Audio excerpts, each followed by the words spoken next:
ভাবতে অবাক লাগে এই ফুটফুটে দুধের শিশুটি বাঙ্গাড়ি খুঁজায়। বাঙ্গাড়ি বলতে যেটাকে বোঝানো হয় অর্থাৎ পরিত্যক্ত বোতল, প্লাস্টিকের বোতল ফেলে দেওয়া হয় বা লোহা ফেলে দেওয়া হয়, সেগুলো সংগ্রহ করার নামই হয় বাঙ্গাড়ি। এই বাঙ্গাড়ি খুঁজায় এই দুধের শিশুটি।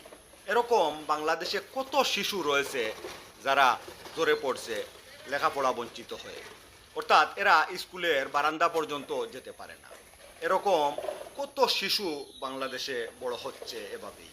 এরা সমাজের বোঝা। এই শিশুটিও বাঙ্গাড়ি খুঁজায়। এরা বাঙ্গাড়ি খুঁজিয়ে নিয়ে এক জায়গায় সংগ্রহ করে রাখে এবং পরে তাহা বিক্রি করে।